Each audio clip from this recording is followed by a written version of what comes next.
the calm before the storm right now for us, because starting Tuesday, man, it is to the wall, and then we will be football's here, and it's great. We survived the June topics.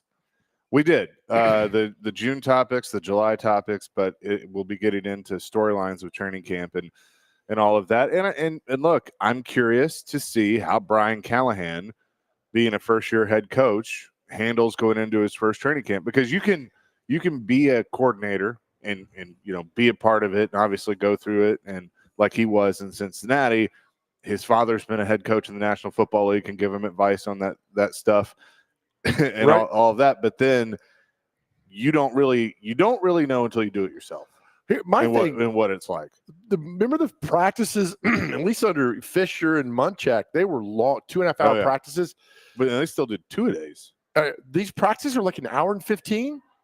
Yeah. I mean, how much time are you on the field?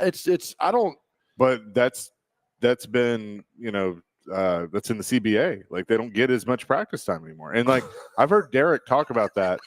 He goes, you see all these injuries and stuff. It's because these guys don't want to practice, and so they negotiated to get less practice, but it shows. Yeah. Like, you watch the games, and that's the thing. That's where nothing's really going to change with this, because we're all going to watch the games no matter what. True.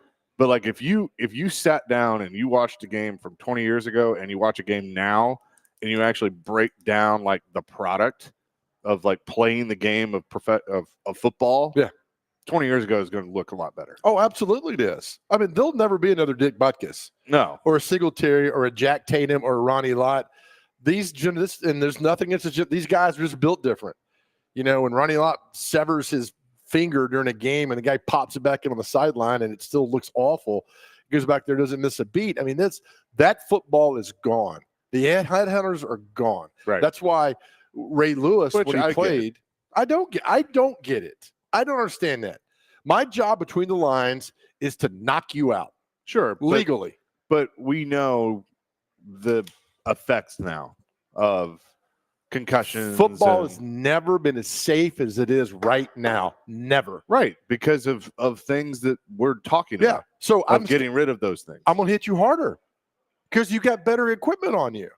You go to my desk, you see those new helmets that I got in there with the old helmets. Sure. The old helmets are terrible. These new helmets are fantastic. But it all starts back with youth teaching how to tackle properly and doing things. There's going to be knuckleheads out there who still do illegal hits after the whistle, all that. We still know that. But for the most part, it's just, guys can avoid contact. We've seen it. That's why when we see a guy who enjoys contact, we kind of gravitate towards that guy. That's why I like it. The Titans did send out an email this morning that I guess Ran Carthon has finalized basically his staff. We know that there were some John Robinson people that were still there, and some are no longer there, including naming A.J. Highsmith as director of scouting. So is that Alonzo's son? I don't know. I'm not sure. Probably is. Maybe. Joey Glennon, I guess is that John's brother? John Glennon's does he sleep till 10? He's the then it is. Video director. But yeah, just a couple of things as they get ready to report next week. You have a question of the day. You always enjoy throwing these out at me. I don't get to know them before the show. You don't. So we talk a lot these days about forgiveness, right? Don't we in our lives, forgiveness? It's a kind of a theme for a lot of people have. So here's what I want to know today. You, Chase, and Dr. Crane. What sports athlete do we need to forgive? Oh. And what sports athlete can you find it hard not to forgive? Which sports athlete do you need to forgive? Not an athlete, could be a coach, sports figure. Here's mine. We need to forgive Jeremy Pruitt. Right? Okay. It's tough. But because of that, y'all got Heupel. Yeah. And now it's feeling good in Knoxville. Had Pruitt stayed there another year or two and all this, you wouldn't have this right now. You'd be worse off you were when you had the Dooley era. So I think we need to forgive Pruitt. That's me. Okay. Well, I'll go along those same lines. I laugh at Pruitt because it's like I just don't care anymore. Right. But a lot of people still do. Here's a big one in Nashville. Ryan Suter. Okay. That's a great one. It's time to get over it. It's time to move on. Because guess what? You've had more success as a fan base and organization over the past, since he left than he did when he was here. And he's a great player. Look, he is. You can hate him all you want for how he left and all Right. of that. But you don't get Roman Yossi in the sense that we've gotten Roman Yossi if Suter stays, because it would have been Weber and Suter on that top pair. Yossi's on the team. What does that mean for him moving forward? I asked David Boyle that question one day, and he kind of looked at me and goes, that's a really good point. Would not be the player he is today. Right. So I think it all worked out. But like still to this day, every time Suter, and he's probably done. I don't think he's signed anywhere. But every time he touches the ice, people boo. And I'm like, just move on. Like it's time to move on for it. So that's Okay. how I will answer that question. All right, Dr. Crane, you got one. You got to forgive. I mean, easily you could say Pete Rose. I mean, I feel like that's somebody you have to we've already got a forgive. vote for that on the text line. I mean, I don't know. That's a tough question. Yeah, I'm well, gonna have you think about it, or maybe I'm gonna one. ponder on it. One thing I can't forgive, and I love Mike Ditka. I love Mike Ditka. I can't forgive him for giving up. And I was a Saints fan, still a little bit of a Saints fan. I can't forgive him for giving up the entire draft for Ricky Williams. That's still to this day inflamed, and I'll have to work on that.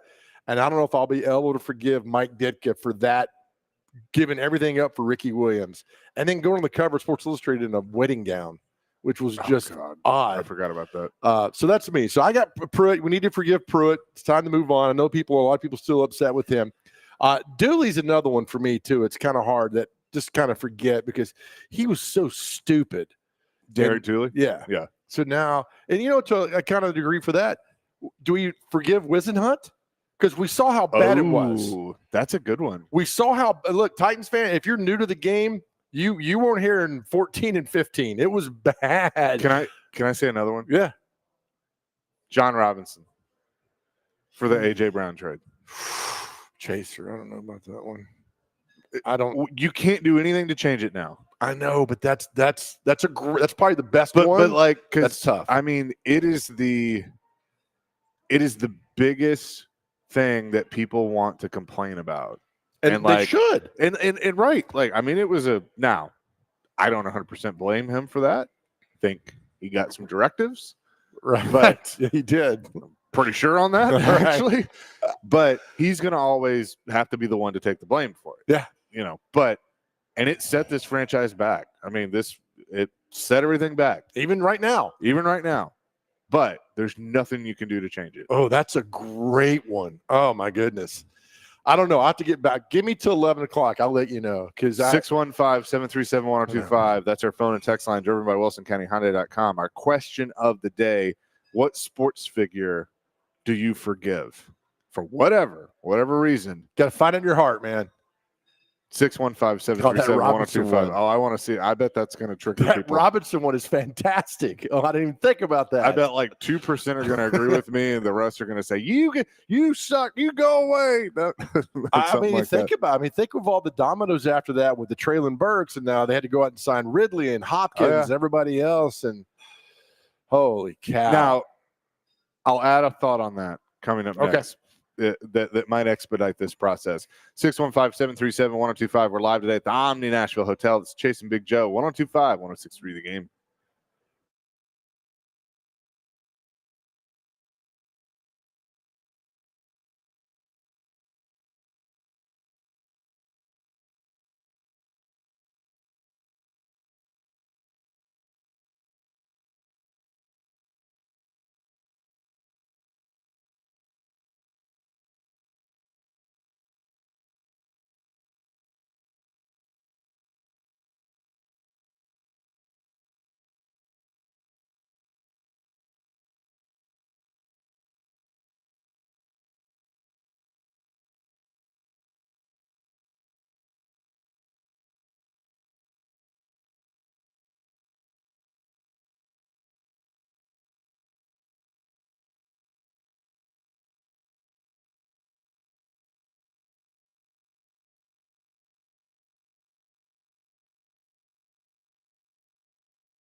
Show 1025, 1063, the game here on this Thursday, the Hawaii 5-0. Oh, yeah. The OG Hawaii 5-0. Love that drum at the beginning. Go back and watch the opening of Hawaii 5-0. It was, at the time, it was iconic and different, and people loved it. And Jack Lord, man, perfect hair, handsome, like Colin Kadoof, handsome, handsome young man. And on the balcony, when the camera zooms in on him, yeah, man, good call there, Dr. Crane. 615-737-1025. Our question of the day is a simple one. Who in the sports world do you forgive? You can also say who you don't forgive, but who do you forgive? And who can't you forgive? Who can't I forgive? Mm-hmm. That's going to be so tough. Yeah, that one's tougher. I want to say like Ray Lewis. In fact, I will say Ray Lewis for when he ripped that ball out of Eddie's hands. He like ripped his heart out at the same time. I thought you were saying going someplace else. Well, no, not that. Lewis. No. Okay. Yeah, people have said OJ. I mean, that's an you can't forgive or can. Yeah, you can't. Can't. I could see that that's as well. Easy. What about John Simon? You forgive him? For the fumble or whatever it was. Yeah. A lot of Titans fans still have they're still upset at him from the 2002 football season and the championship game when he dropped the kickoffs but it kind of spurred a secondary conversation. It's time to forgive John Robinson for the A.J. Brown trade and to move on. And you say that it's obviously very difficult to do. Yes. I think if this year becomes a better year than anybody thinks it's going to be, I mean, a lot of the pundits think this is a 5 or 6 win team right now, as they said, even though they've had a very, very active offseason. But if the receivers, Tyler Boyd, DeAndre Hopkins, even if Treylon Burks has some sort of impact on this team, Calvin Ridley, obviously the big signing. Yeah. But if that receiving core and Will Levis and they all look good and they end up having a decent year, then I do think all should be forgiven because you have officially moved on. You have, but I still think the day hurts. Still hurts a lot of people. And the fact that AJ went to the Super Bowl that year with the Eagles, what he did to the football team on that game up there, and the firing afterwards of John Robinson, I think that's going to burn for a long time because of that. But again, we're on the same page with this. That wasn't John Robinson's fault. No. But since he was a GM, he gets the blame. He had to go ask somebody, what should we do? Right. And that person said, trade him.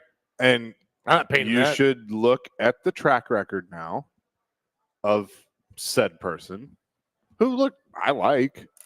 It's her team. She can do whatever she wants. That's right.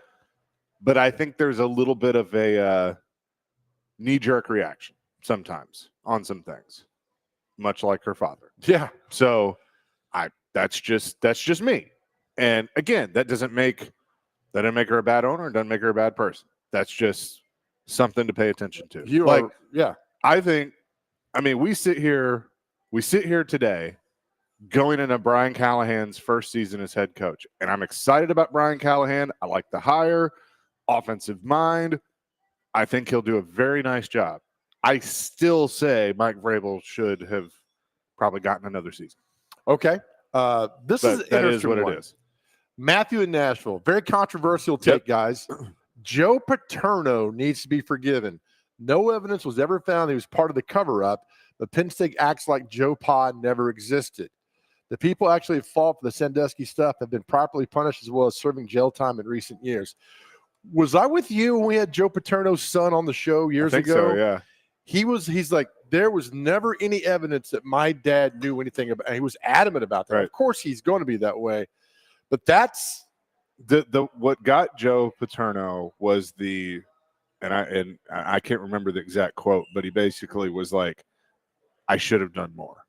Like maybe I should have done more. Oh yeah. There was that. And so that quote basically implied he did know something was going on. And I don't believe he covered anything up. I just believed it was one of those, was it or I'm not going to say, I'm going to say, did he think in his mind, like, oh, it's a boys will be boys. I don't know. That's a good one, but It's still everybody a else very, seemed to know. yeah, right. So And that's the question. Like, well, if everybody else know, why didn't you know? Are you Yeah. that far removed? You didn't know what's going on. So, but yeah, I'm thankfully- curious. I need to ask, like, I know some Penn State people, have, because I feel like they did put the statue back up somewhere. I feel like I read that. But, the text is right. I mean, Matthew's right. Like, it does feel like they just, one of the most legendary coaches of all time, they just kind of pretend he didn't, it's like Penn State football started with Bill O'Brien. That's kind of what it feels like. That's right. Michael and Madison. I forgive Ryan Tannehill for the Bengals game. I was very angry for a long time. He's arguably one of the best quarterbacks this franchise has ever seen and brought us way more success than anybody could have expected from him. Thank you, Michael. That's a tough one. Thank you, for a lot of Michael. people. That's another. I mean, honestly, that's another one. Move on, get over it. I think so. Yeah, bad game. Yeah. I mean, look, you probably win the Super Bowl that year. Ooh, ouch. You probably do. Because you got the Chiefs coming here. You got the Chiefs coming here, which I think you could have beaten them. And then the Rams, you could have beaten the Rams. Think about all this the Titans have done for the Chiefs. All right. In 19, they beat the Ravens. Chiefs were supposed to go to Baltimore. Remember, we'll ask Jim about this. Jim was on the bus where the bus driver told him that, the placard was up for like the Chiefs the next week. It's like Chiefs versus Ravens in the bus. Like he was the bus driver already. They're getting ready for the Chiefs to come to town. And then, of course, in 21, they don't beat the Bengals, and the Bengals go and beat Kansas City and go on. But Kansas City had stayed at home for so long, Right. and until last year. So, yeah. Wow. Here's a good one. 8395. Time to forgive Colin Kaepernick. Yeah, I mean, he Yeah, didn't do anything to me. Yeah, right. But I agree with that. Now, forgiving him doesn't mean anything necessarily for a playing career, but I mean, because like here's the deal. He upset people He did. with the kneeling and everything. But I think at the end of the day, he wasn't a good enough player. Oh, I totally think so. He was not a good enough player. I think he could have overcome some of that other stuff had he been a better player. Yeah. But him not getting a So I guess the question, chance. is that we're forgiving him for the things that he championed for off the field. Yeah. And that's the one. That's a good one. I saw him play his last game. I'd randomly gone down to Atlanta, and it was the last year of the Georgia Dome, and so I wanted to go to a game at the Georgia Dome. And so it was Falcons 49ers. Gosh. And the Falcons were just destroyed. This is a really bad 49ers team. I think it was Jim Tomsula was the head coach. Former MTSU. Yeah. It was the year after Harbaugh had gone to Michigan. Okay. And Kaepernick, I don't even think he started the game, but Kaepernick came in the game and played and got booed and everything. Things you remember. Yeah. You see, real quick story about Harbaugh. When the 49ers played here, I think it was 13. We went, Wade Neely. Wade, if you're listening, I know you are. We're in the locker room afterwards, and Jim Harbaugh says, hey, before I start my press conference, I want to thank the Archbishop of Peru who's here tonight. He goes, good evening, Archbishop. And he was like 2 feet from us. I was like, what? The Archbishop of Peru? That was kind of cool and very, very surreal moment. We right saw there. Jim Harbaugh at Oakland High School. He was great. Everybody was scared to death of him. I know. We just walked up and we talked to you. Yeah. And he He's like, how you doing, guys?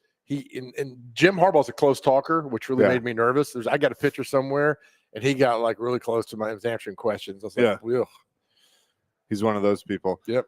615-737-1025. Who in sports do you forgive? Mike in Lebanon says, I'm way more upset about J-Rob's draft picks than any of any trades. His failures are still costing the Titans. All right. So That's fair. what about Isaiah Wilson? Do you forgive Isaiah Wilson? I don't. Nope. I can't. I can't forgive Isaiah Wilson. See, that's a tough one because if you don't love something, I can't make you love it. Great point. My therapist told me. And it was very clear he didn't love football. Yes. That he was in it because he got made to be in it. Well, here's what And I think that's the case for a lot of people. here's what good evening, ma'am. Here's what my therapist told me. I can't want it more than you. Yeah. So I can't forgive him because as much as I love football and regret not working hard enough to have that talent, that opportunity, and throw it away, it's really hard for me to forgive you. Yeah. For you had the world in the palm of your hand. He'd be going in his second contract now. Sure. 20, 21, 23. He'd be going in his fifth year, second contract. Well, look, I mean, it's a completely different scenario if he works out. Oh, yeah. Like Robinson and Vrabel are both probably still here. You imagine They that? never trade AJ Brown. Never? I mean, that was the one that started the domino. Wow. And it was, look, I mean, you know, they did. You can use any excuse or whatever you want. They did the research and all that. They took the player, and the player didn't love the game, and everything went the way it went. So Thomas says, screw Kaepernick. He did not kneel for the anthem. Must not forget he wore cleats with pigs on them regarding police officers. All right, that's Okay, a lot of that's people agree to that. One that sticks out to Dylan? me would be Ryan Tannehill, possibly with the interception in the AFC Championship game. Is it time to forgive that Which play? against Cincinnati? Oh, that was the divisional playoff game. Divisional. you're Excuse talking me. about Tannehill. Yes, Tannehill. Yeah, Sorry, yeah. I didn't say that. Yeah. I mean, I agree. Move on. It's time to get over it. Ron says Lance Armstrong. Eh. Do refs, Sonny, do refs count? I still can't forgive the missed call in Auburn, Virginia Final Four game. If you can name the ref, sure. Yeah, right. Sonny, I'm with you on that one, man. Yeah. And that was rough. That was really, really, really rough on that. So yeah, that's another one. Jameson says, I forgive Tom Brady for ending the Colts seasons all those years.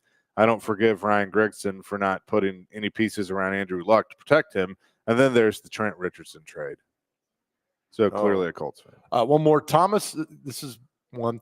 I forgive Taylor Lewan for getting busted for PEDs. As a matter of fact, he should have kept doing them because his play significantly declined once he was off PEDs. You guys Okay. are the best. Absolutely. Speaking of the best, we'll talk to Jim Wyatt coming up next. TennesseeTitans.com. Get his thoughts on training camp. It's the Jason Big Joe Show. Live from the Omni Nashville Hotel, 102.5, 106.3 The Game.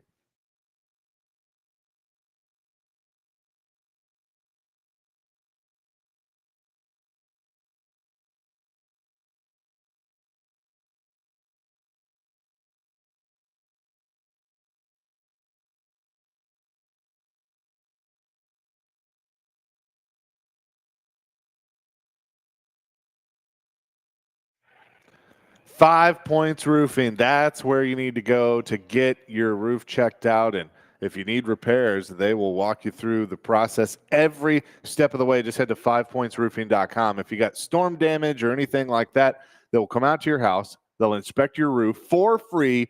And then if they determine you need repairs or whatever, they'll walk you through the insurance claim process and make it so easy. But you got to start by going to 5pointsroofing.com, F-I-V-E pointsroofing.com. Spell it out, and that's how you can get things started today. They're great people to work with. Do not make you feel pressured at all. So go to 5pointsroofing.com today.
Joe, 1025, 1063, The Game live today at the Omni Nashville Hotel.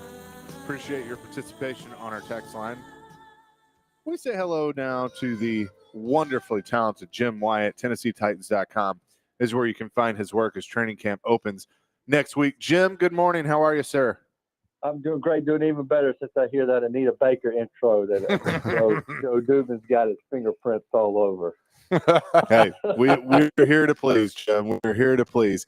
So we've been asking this question of the day of who in sports, what sports figure do you forgive for whatever reason? And I brought up that it's time to forgive John Robinson for trading A.J. Brown.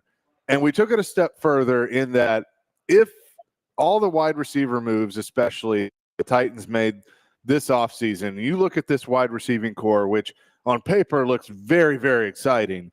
If that all works out, does that finally make the fan base forgive John Robinson for trading A.J. Brown and let them officially move on? How would you answer that?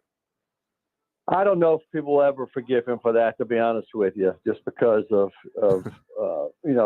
it's very rare when you're able to draft a guy and have him stay with you all the way through. And AJ wasn't an angel through all this. He made it as difficult on John Robinson as he possibly could. Just, him balking to come in here and work, and just some of the things he did that made John Robinson think that it was beyond repair. But trading away a guy who I still think is going to turn out to be, continue to be one of the top receivers in this league. I don't know if I'll ever forgive him for that, because, if Calvin Ridley turns out to be a huge success, that's one thing. But how many more years does DeAndre Hopkins have left? How many more years does Tyler Boyd have left? I'm looking at A.J. Brown now. He's still very young. He's got many, many years to go. So this is never going to go away as long as A.J. Brown keeps scoring touchdowns. Yeah, I mean, it's a fair point for sure. But looking at this team now and those receivers that you just named, obviously with Calvin Ridley being the I guess, big signing of this offseason, everybody's going to be looking at him. But do you put more, I guess, pressure on those receivers to perform, or Will Levis to be able to execute the offense and get those guys the opportunities that they need to be successful? Well, I think it's on Levis. I mean, those guys got to do their part, but he's got to get them the football and keep them happy. And I know that's not the quarterback's job, is to please all of them, because you're never going to do that. These receivers want the football, and one guy's tearing it up.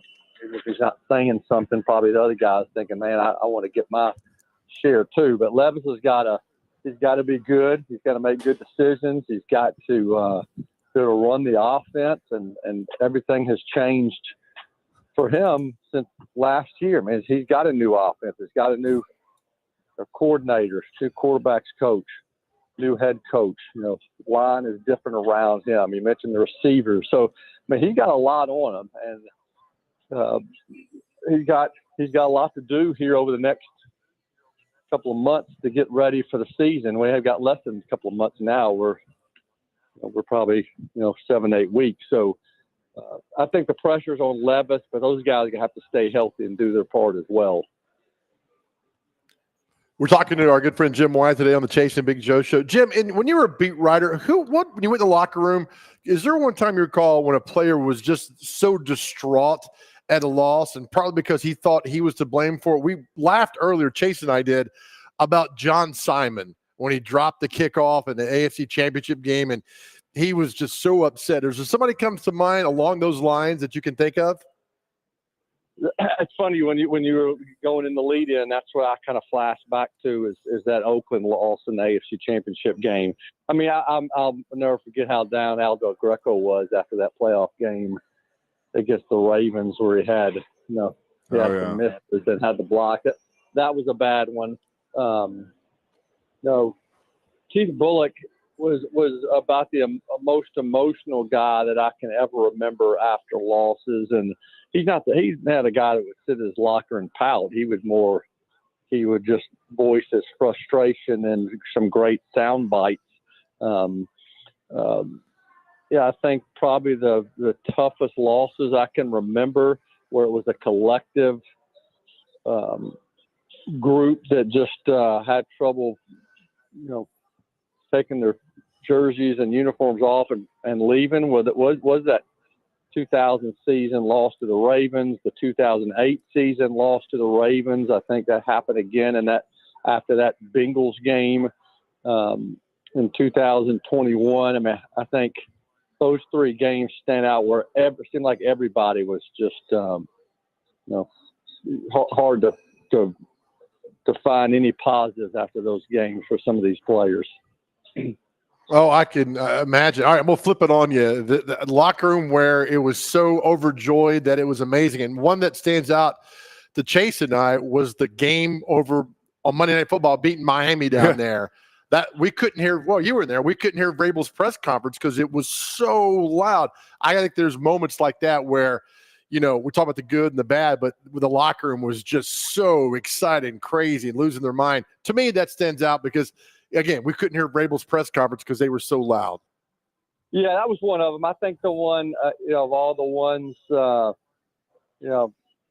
of the ones that jump out to me was the New England win in the playoffs when Logan Ryan intercepted Tom Brady, and you win up in Foxborough, during that same night, during that 2019 season. That was as raucous an atmosphere as I can remember. Playoff wins always have a different feel because you got so much pressure going into those games. The locker room after the Music City Miracle obviously was just pandemonium,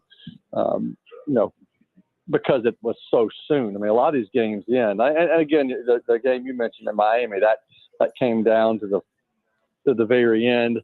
So you're going to get some raw emotion, but the miracle that happened right there, 16 seconds left, and players were still fired up from the play. Right. And they came in the locker room, and it was pandemonium. Oh, that's fantastic. We're talking Jim Wyatt this morning on the Chase and Big Joe show. All right, with camp starting up next Tuesday and hitting the practice field and everything, a lot of focus, Jim's going to be on Bill Callahan, obviously, the dad of the head coach, first time ever in the National Football League. What dynamic? I know he's a great offensive line coach and he's been a head coach, but what dynamic can he bring to his son during training camp? Not game, but in training camp has Brian Callahan runs his first ever training camp. I think just a calming influence and advice on a day-to-day basis on when things go well and when things don't. I mean, it's funny. I'm standing out here on kind of the balcony now, looking over the practice field. Now some guys are kind of getting conditioning in, and the guys that have been injured are kind of going through some drills. So you're already starting to get that feel for camp starting. But I'm looking over on the portion of the field where the O-linemen work, and I think I spent more time in that area this off season than I probably have the last 10 off seasons combined, just watching the O-linemen, just because it's been cool to watch Bill Callahan work and just his professional approach and just how he teaches guys about technique, and that group as a whole just seems as together as any of these units have looked in a long time. These guys all pushing for one another and demanding perfection if something's not done right. And I think that his approach there will carry over to his son. I mean, not everything's going to be perfect. Hopefully this team won't have any terrible injuries in camp like we've seen around here and seen across the league, in August. But there are going to be some days where I'm sure Brian Callahan's going to be fired up about how things went, and there are going to be some days where he's going to think, man, this didn't go as crisply as it should have, or we're behind and where we need to be as the countdown approaches September the 8th. And I think Bill Callahan, who's done it as a head coach before and been around this league for so long, he can kind of be a calming influence on his son. So it's a great hire, not only because he's one of the best offensive line coaches in the league, but also because he's done the job that Brian Callahan's done, and he can help calm his feelings a little bit.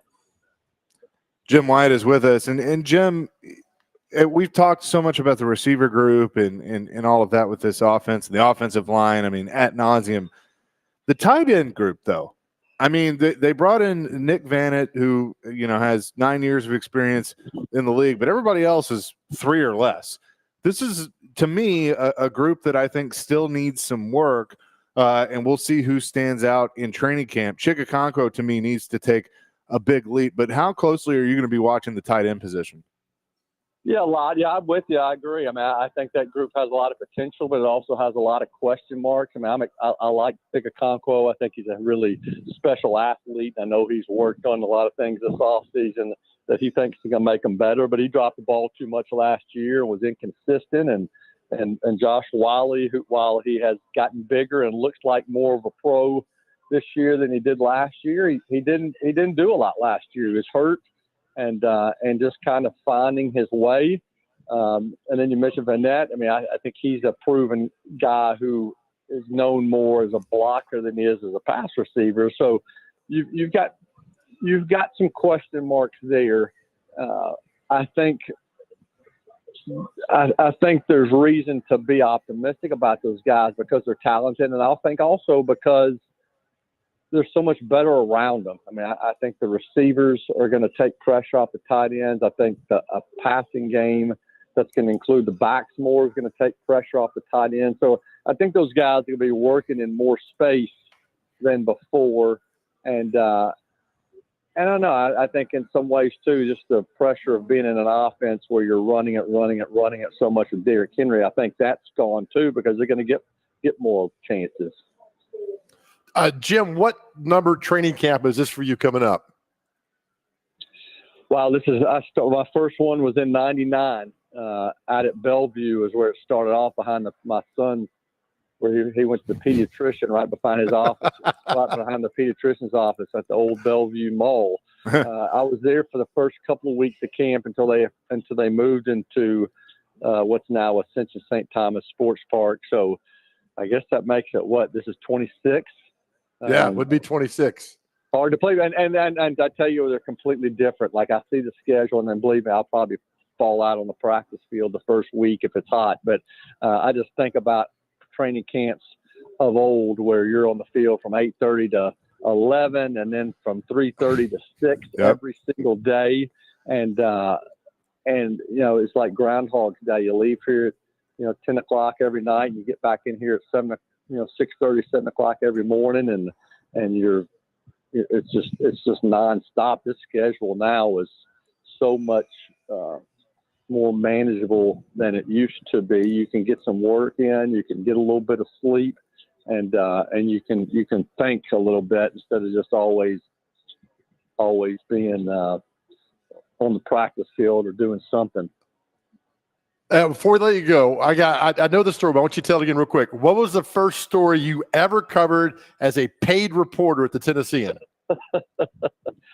Yeah, it's funny. I did, but even before I did this story, I'm going to tell you about. I started working at the Tennessean when I was working a full-time job somewhere else, and I was answering phones at there, taking hole-in-ones and taking bowling scores and track and field scores. Like I was the guy with the bell that used to ring. Mike Organ would tell you about it. It would just ding, and that meant that the phone was ringing. So I was the guy that answered the phone, and I took all of those what used to be the agate page. I took all those over the phone, and I hung around there long enough where they finally gave me a chance. I think a couple of people were sick or something happened where I got thrown out at Old Hickory Lake to cover the Tennessean Regatta, which is a sailboat race.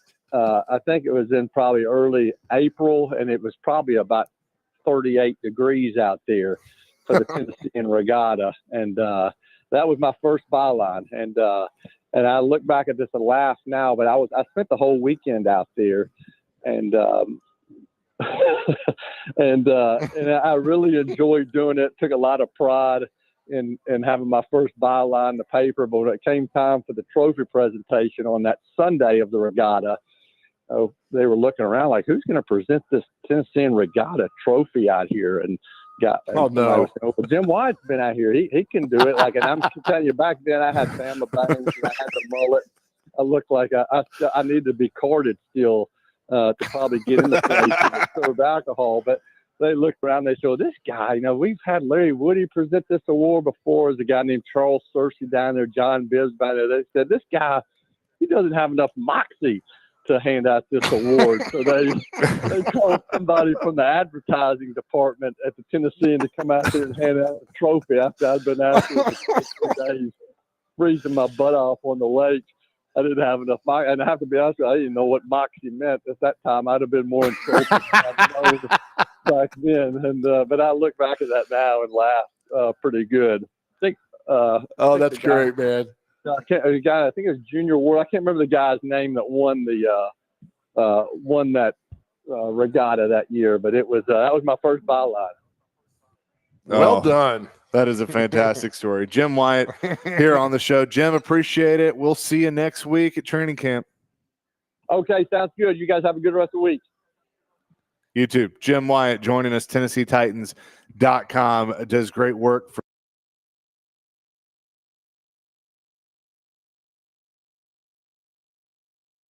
our question of the day, what sports figure can you just not forgive, or what sports figure do you have to forgive?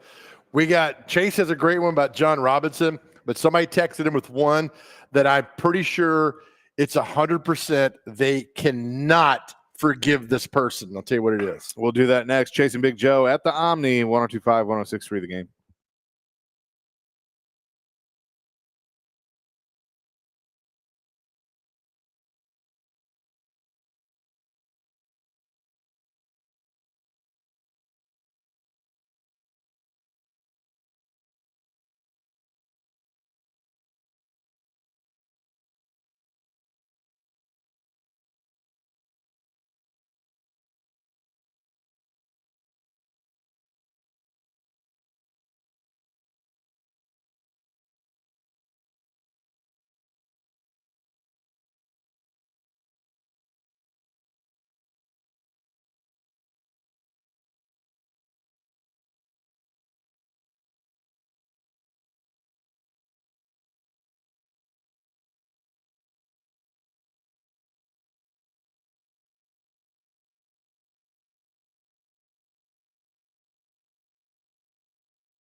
Go 102.5, 106.3, The Game on this Thursday live at the Omni Nashville Hotel.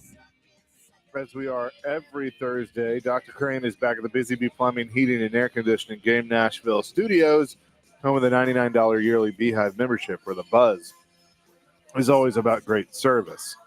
Our question of the day, JoJo, is who in sports, what sports figure can you forgive? What sports figure could you not forgive? Yeah, there we go. 3217. Brian's got a great one. We will never, ever forgive Art Modell for moving the Browns out of Cleveland. That's a good one. So I've talked to many Browns fans throughout the years. They all are all universal in their pure hatred for Art Modell for moving the Browns out of there to Baltimore. And Yeah. I see why. Yeah, that's a good one. It's different from the Oilers here because Bud had inflamed so many. We talked to John McClain about this.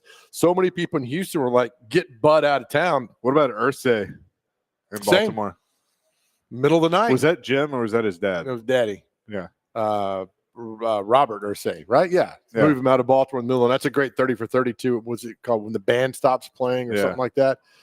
But Bud, you know, Houston's like, get out of here. But Cleveland fans, they're different. They're amazing. You guys are so wonderful and passionate for not ever having a Super Bowl, even been to a Super Bowl.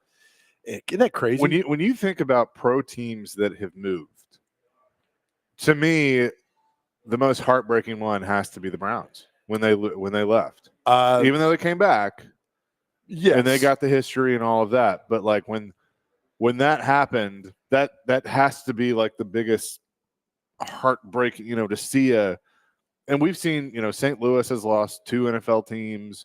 You know, Oakland's losing. You know, Oakland's lost every pro team that they've had, and the A's are the last one. right. But it's like, Well, there's you one. you can point to all the reasons why that has happened. But I think there's one sports team that moved that still to this day makes people upset. That's the Brooklyn Dodgers. yeah, that's a good one. I mean, we weren't around, obviously, but I know my grandpa was a big Dodgers fan, and he talked about that. Like that was because remember back then you got your news out of the paper. yeah, So you got news out of the paper. Maybe the nightly news would come on, but it wasn't all sports heavy and sports centric. But I think that's the one that, you know, and then the New York Giants baseball moved to San Francisco. But football wise, it's got to be Cleveland. It's just got to be. yeah. You I know? mean, you know, it was kind of a bummer when the Chargers left San Diego, you know, because it's like I know they started in LA, but like they've pretty much always been the San Diego Chargers. And But they had every chance to keep the team sure, there. right. Like Didn't at the end of the day, you know, when you look at circumstances, you can't feel too bad for it. It's kind of No, like right. it's like me telling the city of Houston to get over the Oilers stuff because Bud owns it. So, or Bud owned it. Now Amy owns it. Yeah, now, yeah. But I just, again, you know, we're not from Houston, but John McClain was Sure. telling us that.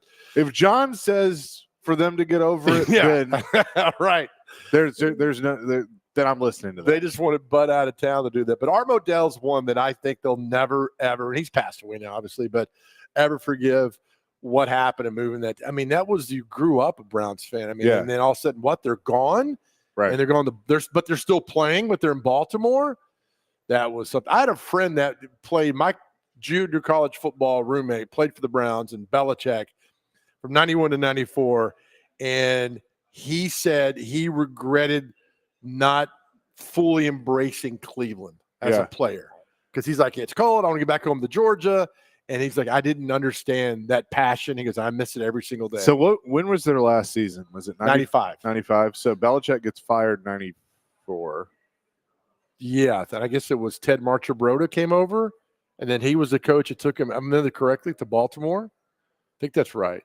Yeah, because they had one before Billick in Baltimore. Marchibroda, yeah. Yeah. And then Billick comes in. Billy comes in and does that. It's hard to believe that they've had, since they've been the Ravens, they've had 3 coaches. Yeah, right. like It think is. about I mean, that. think about the Steelers too. You know, Yeah. another question, because today's the National Perfect Family Day. Yeah. Another question I was going to come up with is like, what's the perfect franchise that throughout history has just been?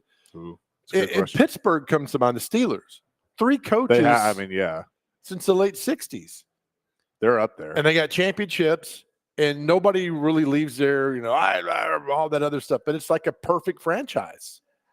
Yeah, I think you have to, especially in pro sports, you have to, if ownership changes, then the franchise changes. But there's been so much consistency with the Steelers and the Rooney family that it's hard to argue that. It is, and Yeah. you've had it for a long time. Like take the Arizona Cardinals. The Bidwells have been there on that team for so long. What have they done?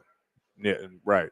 I mean, you Nothing. never think about the Cardinals. I mean, they won Super Bowl with Wisenhunt in 08, but you never think about the Cardinals being a factor going into the regular season. Yeah. Nobody's thinking about the Arizona Cardinals. No, Nobody. the Bengals were that way for a long time, and then but then when you sit there and you go, well, they've been to 3 Super Bowls, you go, well, how? Let me tell you They this, don't Chase. spend money. So they went to the Super Bowl in 81 and 88. So in 90, David Shula was a coach of the Bengals. I read this somewhere, and I hope it wasn't true, but the more I read about it, it was true. They had like 4 scouts during the 90s, the Bengals did. Uh-huh. They had no scouts. Right. This went out and grabbed guys. And they still were kind of competitive. They had Pickens and Jeff Blake, and they got Corey Dillon. I mean, there was talent that was still there. Boomer. But they just had – it was just crazy how little resources that Paul Brown put in that franchise. That's why when Amy goes out and you hear Rand Carthon signing Ridley and getting Hopkins and making the trade for Tyler Boyd. I mean, you as a sports that doesn't happen everywhere. No, it doesn't. 615-737-1025. We'll have much more in the second hour. Again, live today at the Omni Nashville Hotel. We also have All Elite Wrestling is coming to town. Tony Khan was on Stillman and Company a few weeks ago. We'll be giving away tickets to see AEW coming up on July 24th. We'll do that in hour number 2. It's Chase and Big Joe Show, 102.5, 106.3 The Game.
Hour number 2, Chase and Big Joe, 102.5, 106.3, The Game here on this Thursday at the Omni Nashville Hotel in downtown, hustling and bustling around town. He's Big Joe.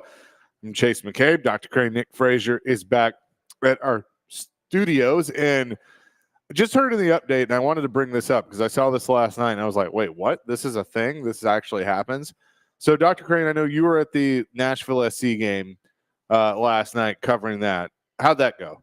It did not go well for Nashville, and as for media purposes, it was just unfortunate because you go to games and you hope to report something good to Nashville fans, and it wasn't anything good.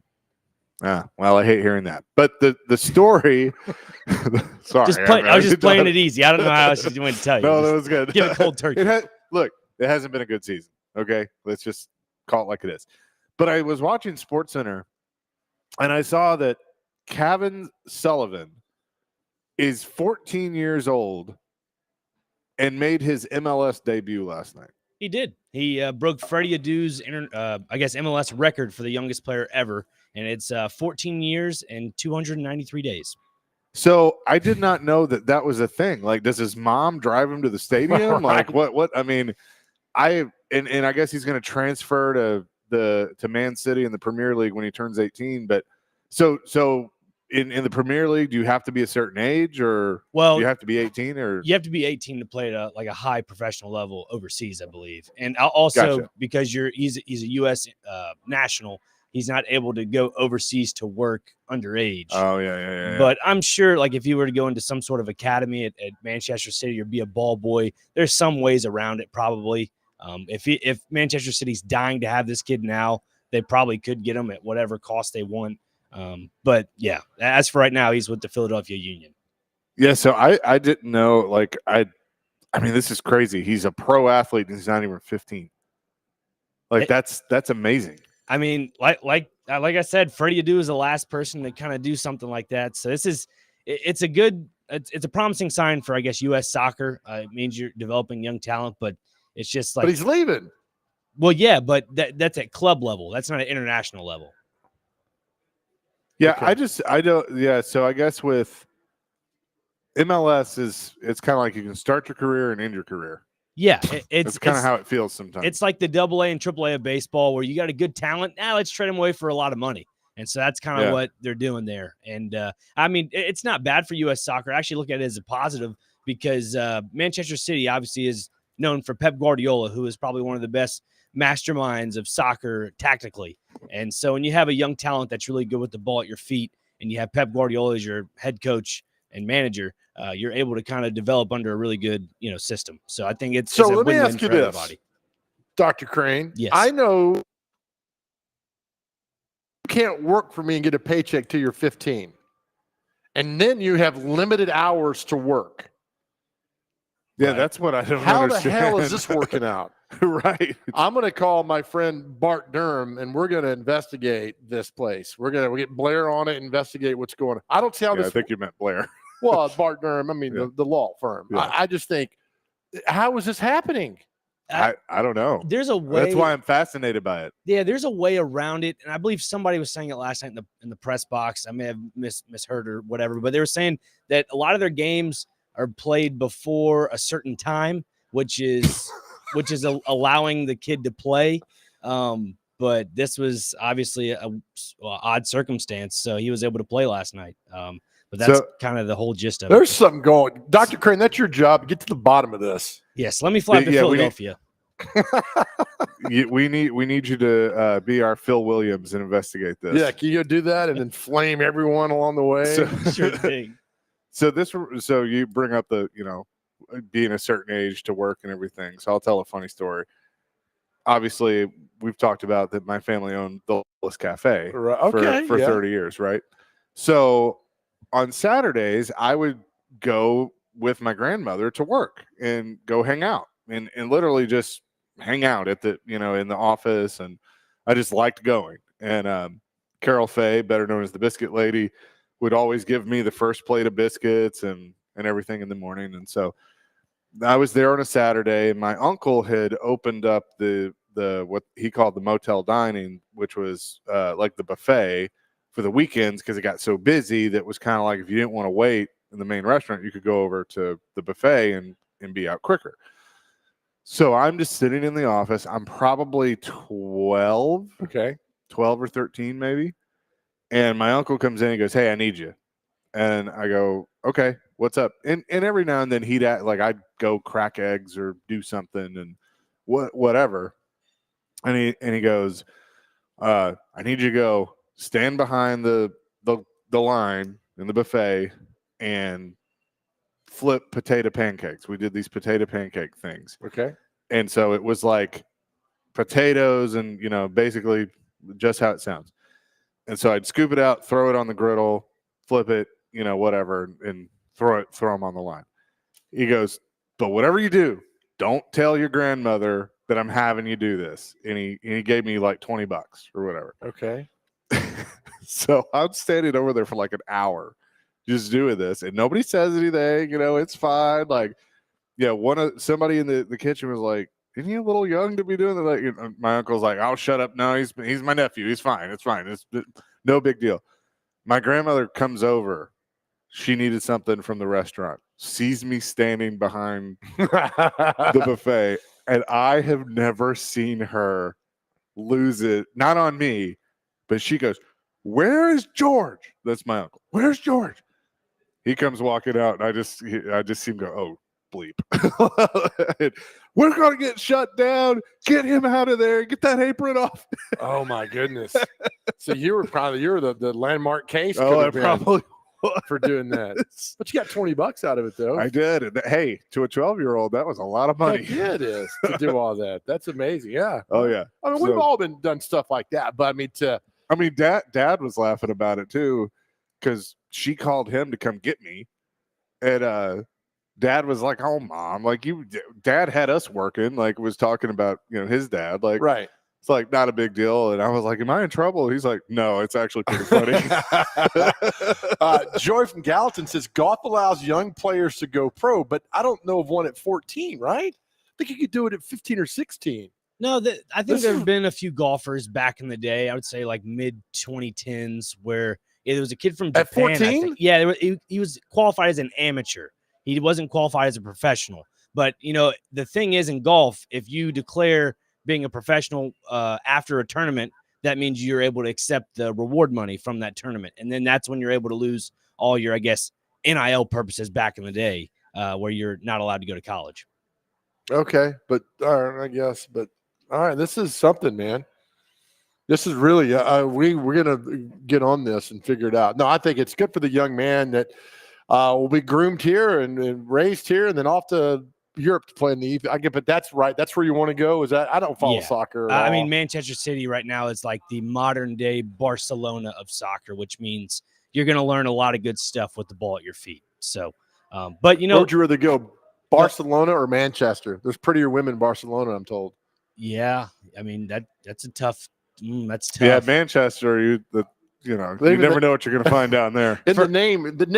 Oh, you mean England? Yeah. The name would turn me off right there. I'd rather go to Barcelona. Yeah, Barcelona. The farm's down in Manchester. In Bonnaroo. That's right. But I will say this about soccer before we go on to the next topic is that for BJ Callahan coming to Nashville, he was previously with the Philadelphia Union. And he was known for developing young talents and bringing them into the academy. So it's a promising thing for Nashville. Obviously, BJ has been, away from the Philadelphia Union since around 2018-ish. Because right in there. Yes, thank you, Joe. Because then he ended up going to the U.S. men's national team to be the assistant coach there. So it's just a positive vibe for Nashville. It's a good little outlook. Hopefully, he's able to turn it around. So Nashville SC got beat last night. They did 3-0. And who did they lose to? Orlando City SC. How was the crowd last night? They reported that. Thank you for telling me, Joe. I brought that up. They reported a 29,070 crowd, and I believe there was probably no more than about 12 to 15,000 people there, maybe. Yeah, I love it. I'm serious. I looked at some other reporters. What the Titans used to do. I looked at some other reporters. I'm like, there's no way there's 29,000 people here. I was like, I see more empty seats than people. Like, there was no way. So love it. Love They it. count the gold seats to people. Like Chase, how many people over there? I don't know, a couple hundred. How many over there? A couple hundred. I don't know. Good for them. All right. Well, look, winning cures all. We know this about sports. Winning cures all. Yes, it does. 615-737-1025. We're live today at the Omni Nashville Hotel. It's Chase and Big Joe, 1025, 1063 The Game.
Meet the Flintstones, they're the Flintstone family. From the town of Bedrock. Chase and Big Joe, 1025, 1063 The Game. Live at the Omni Nashville Hotel at Kitchen Notes today, as we are every Thursday. Next week, though, will be Titans training camp. So we'll be Titans here on training Friday. camp. Titans. Can I steal the floor for one second? You don't have to steal it. You're part of it. You know what? I'm tired of seeing now because of the Hawk Tua girl thing. I'm tired of seeing the. Is she still a thing? Now people are trying to replicate that in downtown Nashville. If you go down to Instagram, you'll see all these people now, man on the street interviews, and they're trying to replicate that. Yeah. So I'm telling you right now, just stop, people. Stop going down there. Stop trying to do that. Stop trying to go viral off of that. If it's organic, it's fantastic. That whole thing's hilarious. Sure. But it's organic.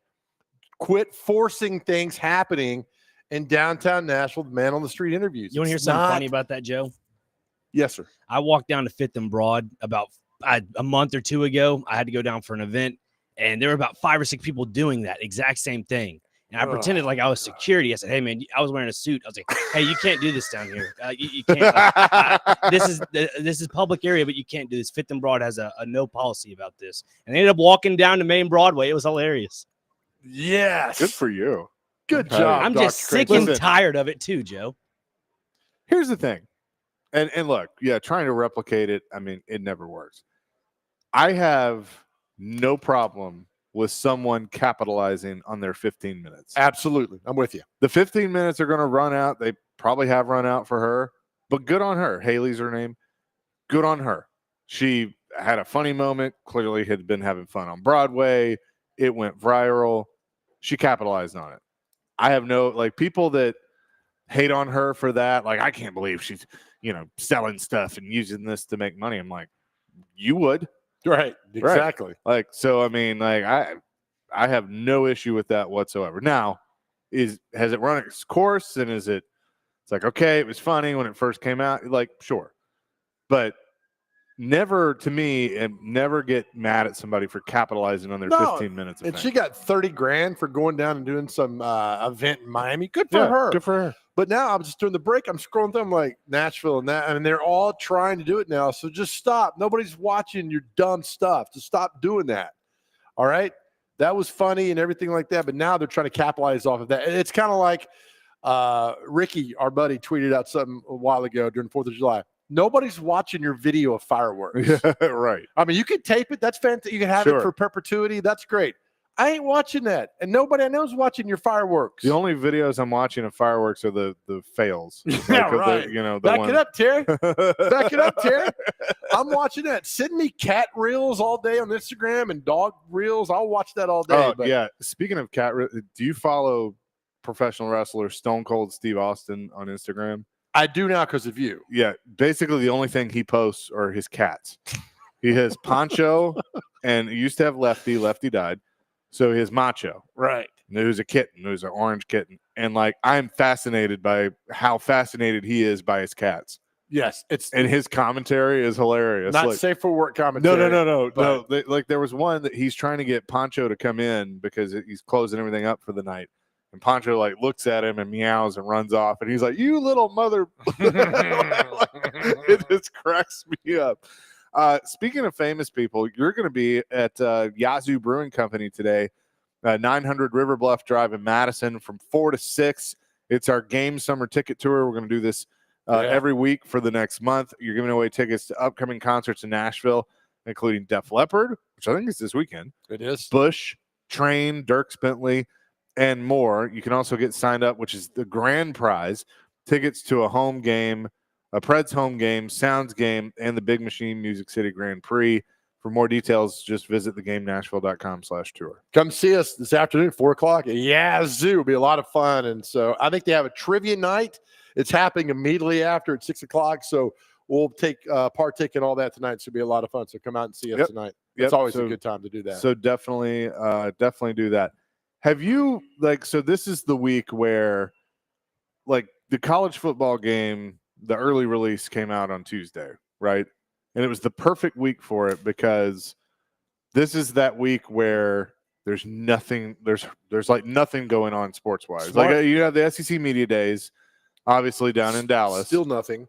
But baseball had the All-Star game on Tuesday, which I watched a little bit of that. We had the home run derby, and more people were talking about the national anthem than they were the game. Right.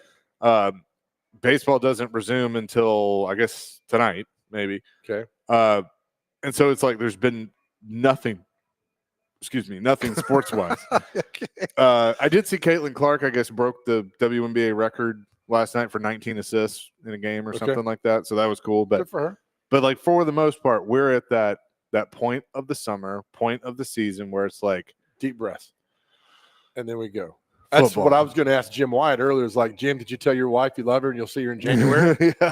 Because it truly is. Once it starts, it doesn't stop. And that's why we love it. I mean, that's the dog days of summer for us are, like May, June, July. That's why when the Preds go on a great run in the playoffs, we love it. Yeah. It's less time we got to spend on June topics and going forward. But there was a college football team, and I don't know who it was, brought in a expert, the video game expert, and he played the football team.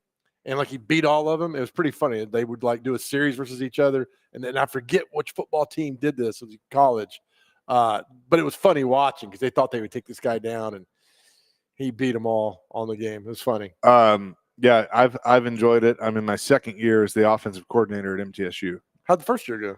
It was good. Good. Only lost 2 games, won the Bahamas Bowl. So it was good. Who'd you lose to? Ole Miss and Western. So you played the 2024 schedule? Played the 2024 schedule, went 10-2 in the regular season, and then. So you're playing against a computer? Yes. Okay. Do you play against him? But could you play with Dr. Crane? Yeah. Why don't you guys? We need an MTSU versus SMU game. We could make that happen. That can be Dr. established. Crane, is there a way I can log in and do play-by-play and make fun of you two? Yes, there is a way to I do don't know. that. I thought about this.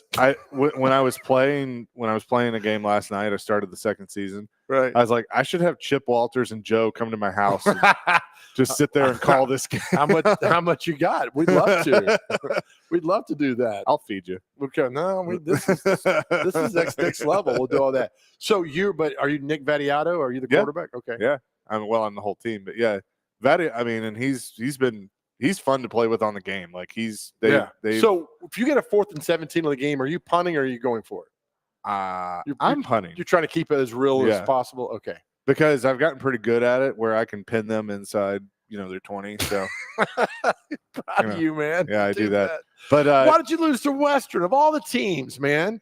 well, that was like I was still trying to figure the game. Like I should have beaten Ole Miss, lost by a touchdown Okay. in a heartbreaker, and should have beaten Western. It was kind of the same deal the next week, and then didn't lose another one.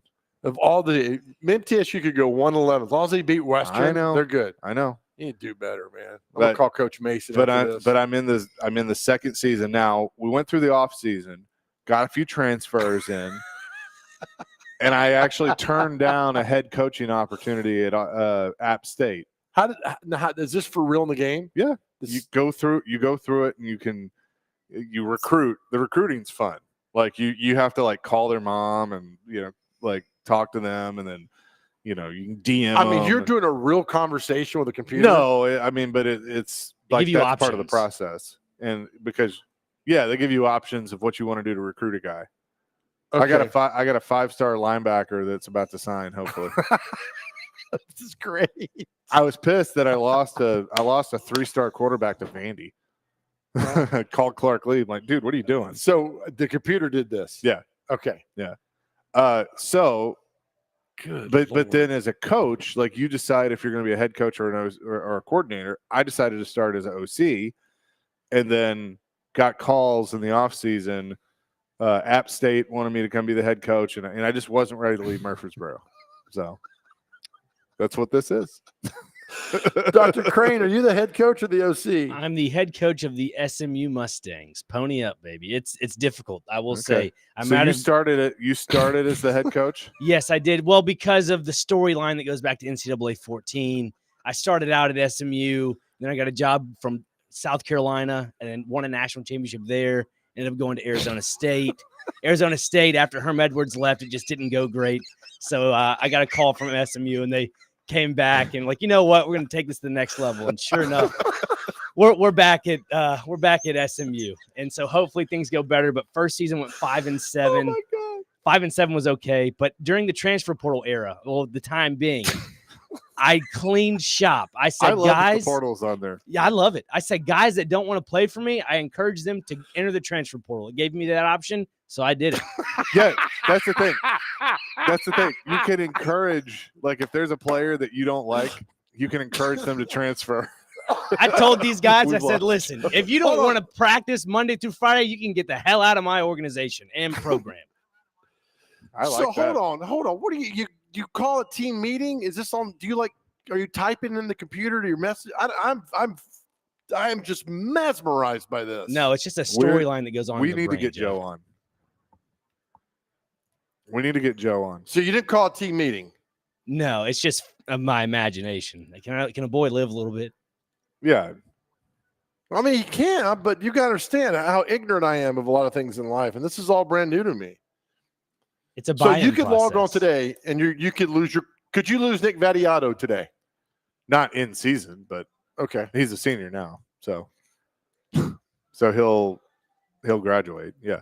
So next year, if you have a really good freshman running back, Georgia could come Yeah. coach him. And that'll probably happen because I have a really good freshman running back. That This is true. Great, man. Oh, shoot that thing. But what's funny in this current season that I'm in, right? Nico is currently the favorite for the Heisman. Oh, is he? Yeah, Okay. in his, I guess, red shirt. Sophomore Can you year. go out and recruit Nico now for your game? I mean, What will it take? he'd have to enter the portal. which he's not going to do. But Are yeah, you- like Are you playing against other people, or is this like only? no, with it's you? just just Okay. me. You can do that. Like Dr. Crane and all of us at the station could do like an online dynasty together where we all have our teams. Okay. And we'd have to get you on. And Joe, we could do conference Okay, all right, realignment this where we're is all all- like in one conference and play each other on a consistent basis. Oh, that's the other thing. I almost, and then I just decided to leave it alone. I was going to have Middle and Western join the Big 12. Oh, and it has the Pac-12 with 2 teams. Oh my! It's the most gosh. depressing thing ever. Dr. Crane, you go home and play this at night. Well, when I can, yes. Like yesterday, I had 0 time in my hands, Well, so I not- just didn't. But I mean, I'm leaving Omni and going and playing. I'm not doing work anymore. see, Wow. I'm fine I'm with just that. Okay.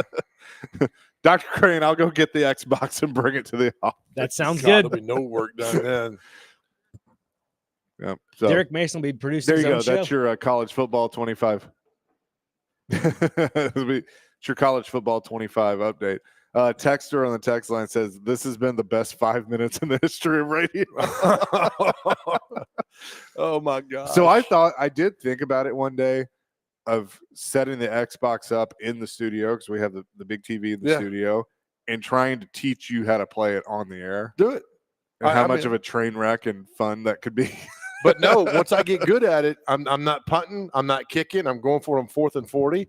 I'll be the most non-realistic coach of all time because I'd actually do those things in the game. I'm not punting anything. You gave me You 4 cut the downs. punter. You tell the punter to transfer. I'm fully I don't want a punter on my team. I'm fully using all 4 downs to do all that. And Joe, with this dynasty Oh, with man, there SMU you and go. every other team, I may or may not have bought a cowboy hat the other day. So just putting that out there. So hold on. Hang on. You're playing bought a a cowboy- video game wearing a cowboy hat because you're the head coach of SMU. Jet Danielson's bought in, baby. Is that your name? Yeah, that's the guy's name, Jet Danielson. He's the man. We have a jet pack offense. We call it the jumbo package, the jet pack offense. Listen, I enjoy this game, but you are bought in. I'm bought in, man. Like he is bought it. He is very much bought in. I love And to have a once good again, chuckle Dr. with it. Crane I love continues to fascinate me. I love it. God, I love it. Well, Oh, hey, can I'll wear we the see the cowboy hat cowboy to work. hat? Oh yeah, I'll wear it to work. How about that? okay. All right. That would make our day if you could do that. It's Oh, supposed to my come in either goodness. tonight or tomorrow. So if it comes in tonight, you'll see me in a cowboy hat tomorrow. Okay. Oh my goodness, that is fantastic. Well, Pony the up whole out there, video ladies and game gentlemen. thing. Every time I get on Twitter or Facebook, I mean, it's everywhere. I mean, it is. It's in SEC Media Days. Everywhere. Yeah. Carol, by the way, yesterday was Caroline's birthday. Happy birthday, Caroline. She posted that I guess one of the stations down there has a whole setup of the game. And because I knew I was like, please give me an update when all the SEC network people and everybody like gets into this heated tournament, Right. playing Wow. this game. But because there was a radio station a few years ago that would bring NCAA 14 and set it up. So I guess it's the same one, but we're all kids again. Yeah. It's like Good for you. I mean, I love it. saw online that sales of Xboxes and PlayStations are through the roof right now because there are people that haven't played video games in years that are going to buy a system just to play this game. Right. You can't keep them in stock. Yeah. I'm mesmerized by that. I ask questions I want to know because I've never seen this before in my life. Oh, yeah. It's great. 615-737-1025. It's the Chase and Big Joe Show live at the Omni Nashville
Jason Big Joe, 1025, 1063 The Game. Live at the Omni Nashville Hotel at Kitchen Notes here on this Thursday. As Big Joe I'm back. has made trip number, what is this, to the buffet? 1, 2, 3, 4, 6. It's fantastic. It smells so good in this Those hotel. biscuits look amazing, It's too. unbelievable. It smells so good in the hotel. Yes. It's the best. We love it here. Joe, when Yeah, you leave, probably do a your little too clothes kind of like smell like the Omni Nashville, like the buffet? Do your clothes smell like the buffet? No, His but- cowboy hat does. Yeah, it does. I'm not kidding. This thing's gonna be awesome. I can't wait. I just need you to wear that all the time. I mean, done, Yes. done. That's fine. and I still need you to wear an Eastern Kentucky hat in 6 weeks. All right, or 7 weeks. We're So gonna real talk about quick, it, Joe. as we are rounding up list season, as we get ready for training camp to start in the National Football League. Jeremy Fowler does this every year where he'll talk to coaches, executives, and scouts around the NFL and rank the top 10 at each position group. So yesterday did receivers. Care to take a guess how many Titans are in the top 10? Usually is always 0. There's a former one.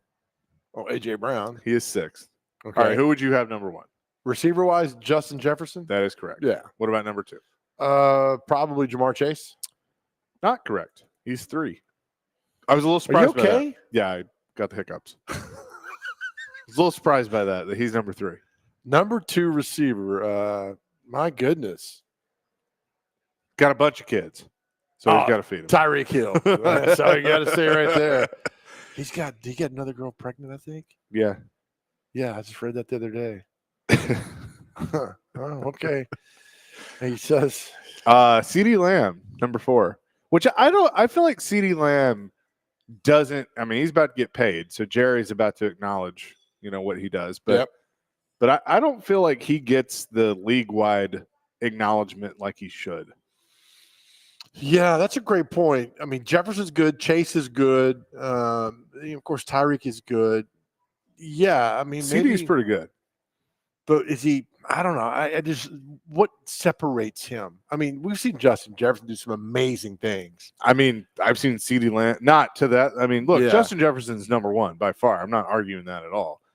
But I've seen CeeDee Lamb make some pretty incredible catches. Yeah, I mean, that's a good point. Devontae Adams is 5th, which is interesting. And I mean, look, he's still a top 5 receiver.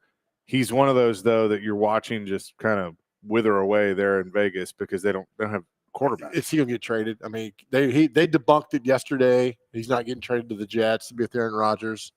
So I don't know. I mean, it depends on what the Jets are willing to give up. I mean, Rodgers is over 40. I mean, how much longer is he going to be there? If He's- if I'm the Jets, even though Devontae Adams is a tremendous talent, you got a pretty good receiver there, and so I'm not giving up a whole lot to acquire a receiver for my quarterback that's probably going to play one more year for me. Like I just feel like even though if you unless you think Devontae Adams is the missing piece for you winning a Super Bowl, I'm not going to give up all it's going to take to get him. And I by the way, gotcha. speaking of Aaron Rodgers' favorite receivers, Randall Cobb announced his retirement. And he lives here. Yeah. Did you see what happened at his house? No. His Tesla caught on fire Oh no. wherever he lives in Middle Tennessee, and it almost burned his house down. Jeez. I saw that off TMZ Sports, and I was like, "What? Randall Cobb in Nashville? Yeah, he had a nice career. I mean, he came in the league in 2011 because he came the year after the Packers won the Super Bowl, and nice little career." AJ Brown is 6th. Amon-Ra St. Brown is 7th on the list. Another good one. Yep. Steady Eddie at this position at 30 years old. Mike Evans from the Bucks Still getting it done. is 8th. Yep. Stephon Diggs, 9th, now with the Texans. Brandon Ayuk from the 49ers is 10th, who has asked for a trade. He has asked for a trade, indeed. Yeah, I mean those are all, but nothing really. I mean, Jefferson probably is an elite by himself. He's so good, and the rest are really good, but not on the level of Justin Jefferson. So, Yep, the list. I get. We all got lists of something. Honorable mentions are Cooper Cup, Debo Samuel, Garrett Wilson, Jalen Waddle, Devontae Smith, Nico Collins, Amari Cooper, and DJ Moore. And finally, you get to a Titan in the also receiving votes, Calvin Ridley and DeAndre Hopkins. Also receiving votes. I think a lot of Titans fans would love to have DeAndre Hopkins over about 98% of those guys. Yeah. I mean, look, DeAndre Hopkins has that chip on his shoulder, and it's working. Smoking dudes, man. So we'll see it coming up this year. Coming up next, we'll tell you what day is it and celebrity birthdays. And also right now, caller number 5, 615-737-1025. You can win a pair of tickets to see All Elite Wrestling coming up at Bridgestone Arena on July 24th. That is next Wednesday, 615-737-1025. Back celebrity birthdays, all next. Chasing Big Joe, 102.5, 106.3 The Game.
Chasing Big Joe 1025, 1063 The Game. Kitchen notes at the Omni Nashville Hotel. A little love boat on a TV themed Thursday. Hey, the Come on, Dr. Predators, the Nashville Predators are hosting a Smashville Summer Open House coming up this Saturday from 12 to 3 at Bridgestone Arena.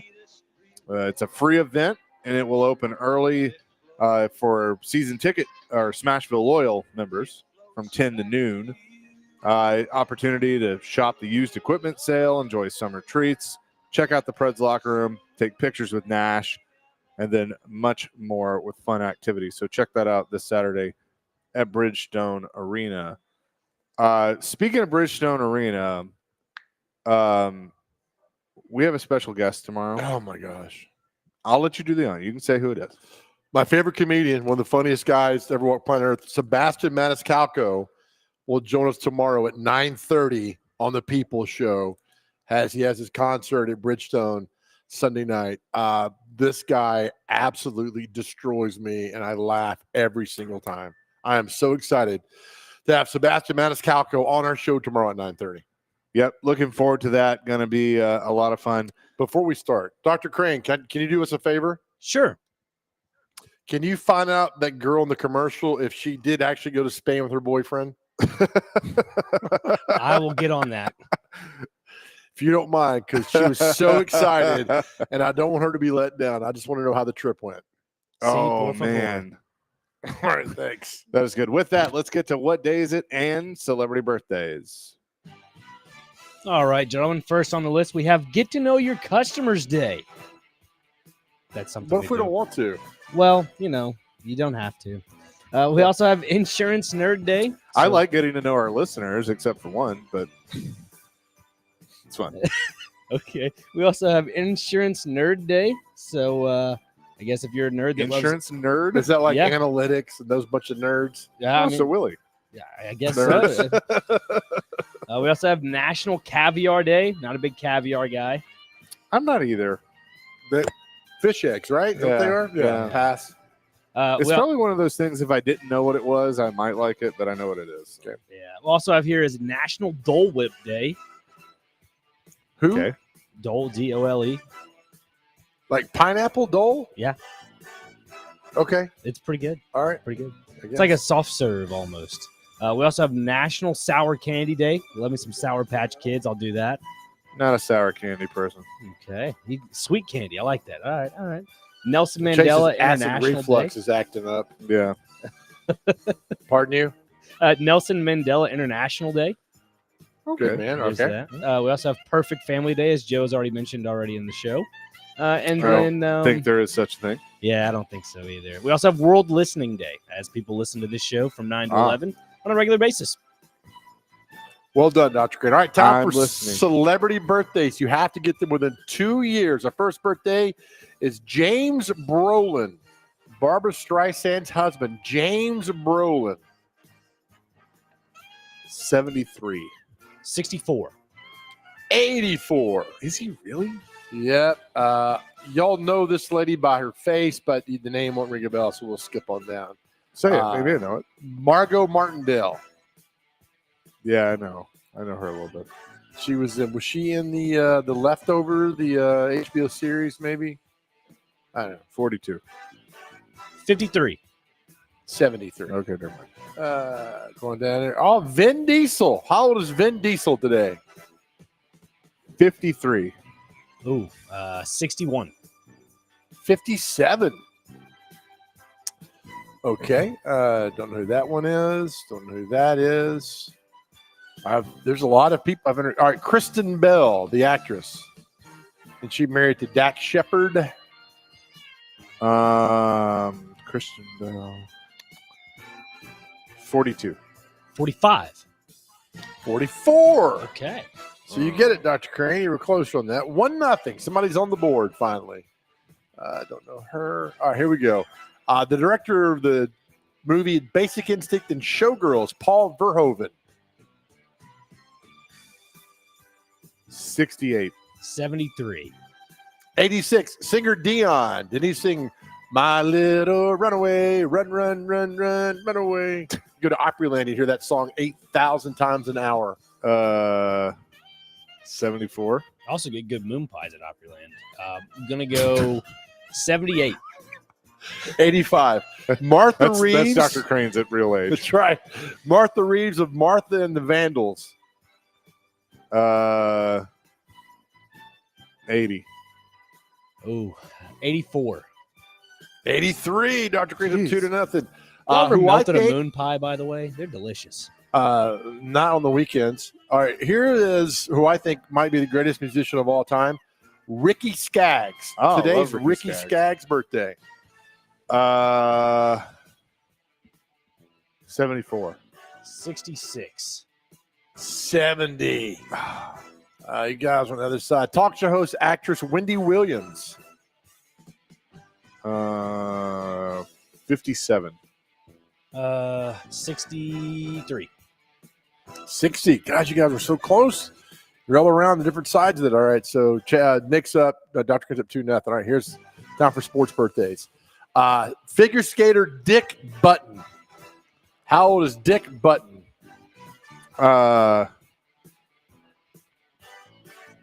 60. 61. 95. You guys Man, he are looks really good. close on that one. Remember the phrase "cute as a button"? That Yeah. came from Dick Button in Yeah, I ice had- skating. I had no idea. I just made that up. Joe Torre. How old is Joe Torre? Chase, Oh. you got to get this one. 77. I'm going to go 74. 84. Golfer Nick Faldo. 70. I think the guy wears a visor when he plays. 80. No, not 80. I'm sorry. Nick Faldo. 61. 67. 2 left. Torrey Hunter, former Major League Baseball 15-time All-Star, it seemed like. 48, his number. 44. 49. It's 2-1. Finally. Got one. We got one more left. Chase is down 2-1. Chase, here you go. How old today is Penny Hardaway? Coach Penny. Anthony is. It's for the win, I possibly. know.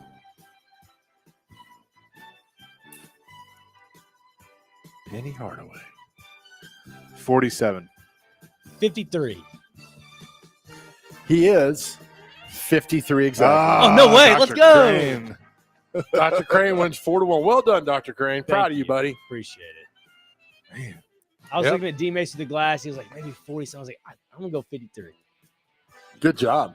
Well done. Congratulations to you. The As Generals. always. We finally got one after The 8 Generals. months. You got on to do that. Hey, as we leave the show, too, from the Omni National Hotel, to our guys out there, and this is a message to a lot of people. If you're struggling, need to reach out to somebody, please call 988 on your cell phone. Reach out to a friend. Reach out to us. We're here for you.